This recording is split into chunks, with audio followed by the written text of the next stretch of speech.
Hey guys, welcome back to my channel. I hope you guys enjoyed the first video. I heard back from a few people and they loved it, and I hope you loved it. So today, I should introduce myself again in case people who are new to this channel. Hi, my name is Sophia. I am a non-ordained demonologist, and I basically just kind of go on rants and stories about exorcisms and possessions and all that fun stuff. I'm a very spooky, creepy kind of person, so yeah.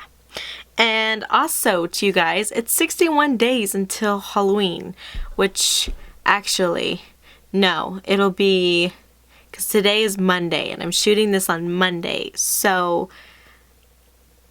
it'll be 59 days until Halloween. So 59 days until Halloween, guys. I have a little plant buddy. That's him. I don't have a name for him, but he's there.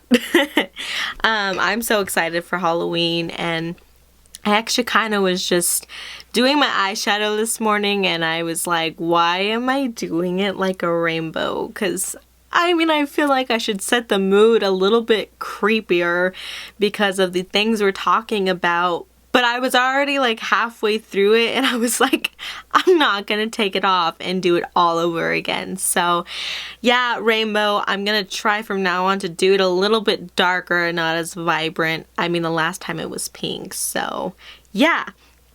But today's story is based on the movie The Exorcist. And I know you guys are kind of wondering, like, the truth about The Exorcist. Well, I'm here to tell you the story of what the basis and foundation is to that movie and that book. I actually just found out that The Exorcist has a book, and I didn't know that. And yeah, so Roland Doe. I know you guys are probably wondering, a guy. I thought The Exorcist was portrayed by a woman. Well, the actual story is based on a boy. And so in the late 1940s in the United States, priests of the Roman Catholic Church performed an exorcism on an anonymous boy. And this anonymous boy's name was documented under Roland Doe or Robbie Mannheim, which I'm kind of confused on what the difference is between the two. I don't know if Robbie was his actual name or what, because Roland Doe reminds me of John Doe, which is like an unknown person. So yeah, that's my rant about that. I'm not exactly sure. But this boy was only 14 years old, who was born in 1935, and he was an alleged victim of demonic possession. And these events were kept in detail from a diary written by a priest who had also performed an exorcism on him by the name of Raymond J. Bishop. And so, like I said in the first video, I always like to do people's early lives. So the early life of Roland Doe, he was born into a German Lutheran family, which, side note, I'm kind of wondering, German.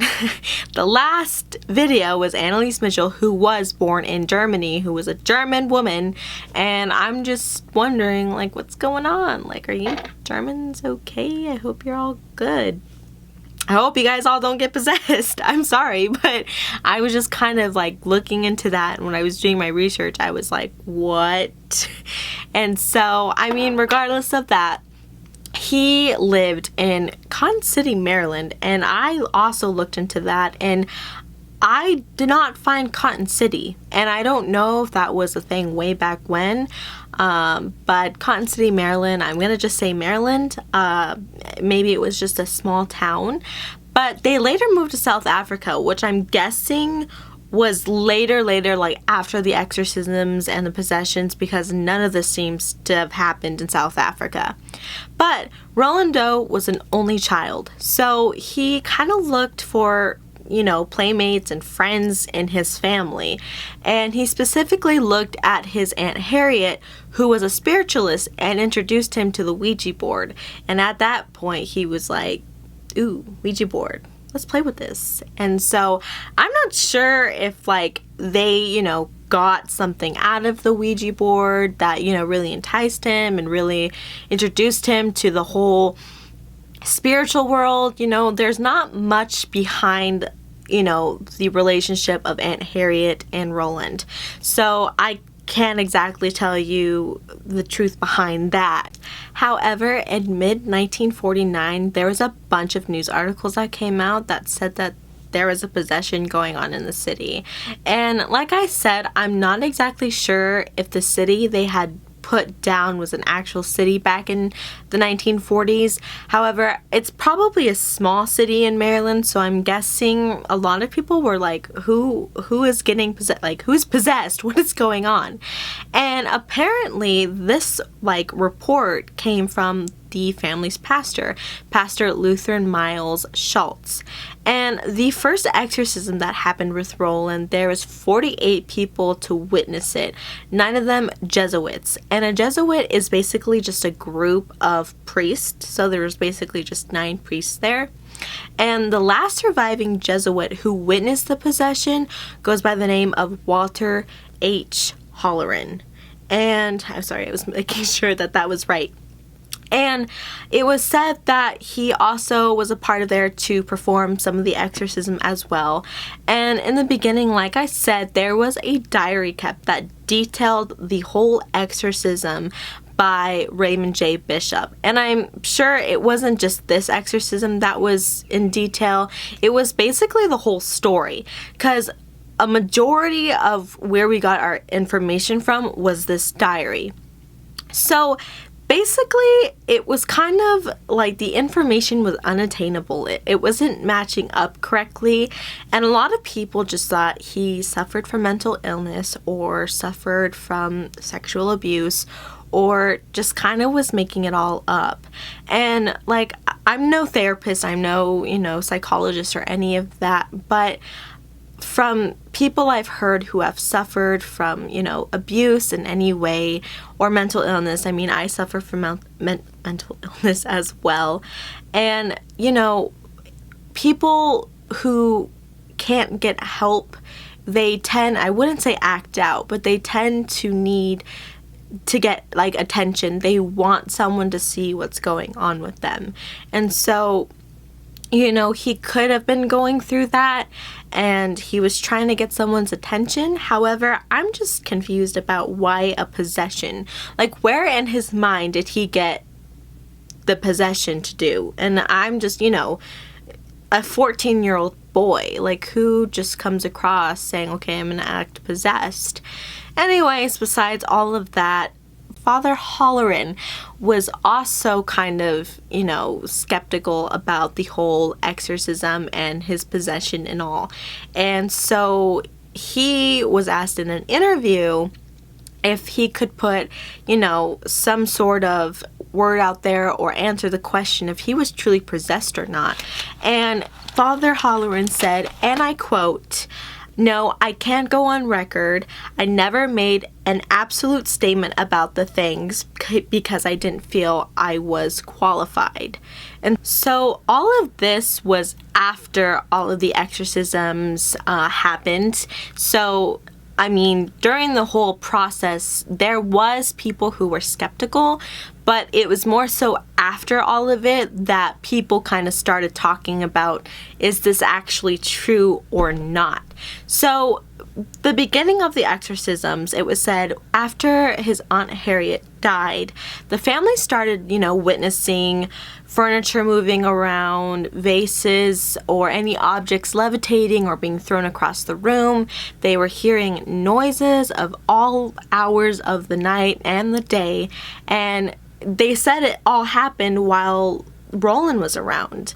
And so, of course, the family reaches out to their pastor, Pastor Schultz, to see if he could witness the same things they were. So Pastor Schultz was getting ready for Roland to spend the night there so he could observe him.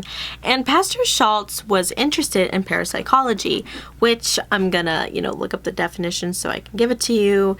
Parapsychology is the study of mental phenomenon which are excluded from or inexplicable by orthodox scientific psychology, such as hypothesis and telepathy, etc. So he just was kind of into phenomenon of what was going on. And so while Roland was staying at the house, Schultz also explained that furniture was moving on its own, objects were moving on its own, and basically just the same things the family were saying. So he told the family to reach out to a Catholic priest. So they reached out to a Catholic priest, and according to the traditional story, the boy underwent a number of exorcisms, and Edward Hughes, a Catholic priest, performed an exorcism on Roland at Georgetown University Hospital, a Jesus Institute. And so during the exorcism, the boy allegedly was in restraints, and he took one of his hands out of the restraints, went under his bed, and took a mattress spring and kind of used it as a weapon and slashed Hughes's arm. And so, immediately the exorcism was done. And, I'm not sure, I know back in the 1940s and stuff, and around that era, beds were different. And, I'm just kind of confused about how he just picked up a spring and went slash, but he did. So after the exorcism was stopped, the family traveled to St. Louis to see Roland's cousin, who spoke to one of his professors at St. Louis University, one of the bishops, and he then reached out to one of his colleagues, who was William Bowdern, and they together went to Roland's family's home that they were staying at and visited him and, experienced the same thing. Furniture moving, objects levitating, throwing noises, all of that. And so Bowdern then got permission from the archbishops to perform the first exorcism.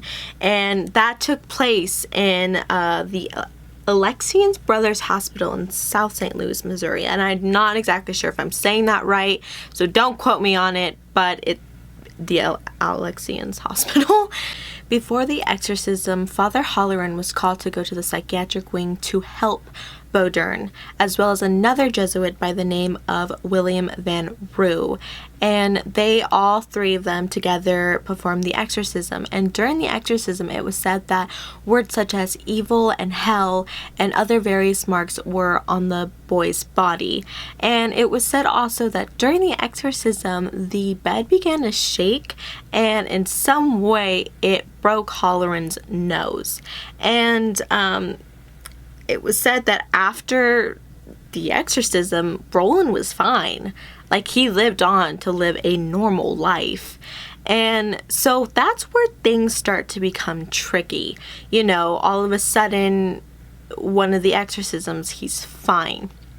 And, the fact that I didn't get more information behind, more things that happened during the exorcisms, because like Annalise Mitchell, you heard the demon's name she called out, you knew what she did, like, specifically, and this just all seemed to be in one story. And it was just the same story over and over again with the family, with the priest, and all of that. So an author by the name of Thomas Allen said that Robbie was just a deeply disturbed boy and that there was nothing supernatural about him, while others said that he was simply, end quote, a spoiled, disturbed bully who threw deliberate tantrums to get out of school. And so, it was reported that Father Hollerin never heard the boy's voice change, and he thought that the boy merely just kind of spoke Latin words that he had heard from the priest. It wasn't like he could deliberately speak fluent Latin. Whereas in normal possessions, a lot of people just start speaking languages that they have never, knew before, and, especially Latin. That is like the main language that happens during, exorcisms and possessions that come out. And it was reported that, the marks that were left on the boy's body, Father Hollerin, didn't check the boy's fingernails. So if, he were to deliberately put the marks on his, chest or wherever it was, you would see the skin underneath his fingernails. And most of the commonly accepted information about this story is all on hearsay. So nobody really knows what actually happened. And it was said that Roland was a trickster. Like, he loved to play pranks on people, and especially, his family, his friends, all of that. And, neighbors and friends and all of that just thought, maybe this wasn't actually a possession. Until this day, it's still really unclear what was going on. And, like my last video on Annalise Mitchell, where I said possessed or not, that should have been today's title, honestly, because going through all of the research, I went through numerous, websites and things to see if I could find more, and I couldn't. And, that's where it comes to be confusing. They get all this information from this one diary, and, till this day, people are confused about what is actually going on. And so, the author and the person who produced The Exorcist, they just got the story from this. They didn't, it was an actual exorcism that went on, whereas this was just kind of a basis of what could have been an exorcism. And I know now, at this point, I'm kind of just ranting about the whole thing, but it really mind boggles me about what happened, because to me, truly, I don't believe this was an actual possession. But then again, I mean, of course there are people in real life who do act out that they are possessed when they truly aren't. But back in the day, that was really uncommon. And I mean, like I said, he was 14 years old, and I'm just like, where would he have gotten the idea to be possessed? But again, his Aunt Harriet was a spiritualist, introduced him to the Ouija board, and I'm sure maybe he got the idea of, that. And as growing up, his Aunt Harriet died, and maybe he was like, I want to live on her legacy, or, something happened, and we're not exactly sure.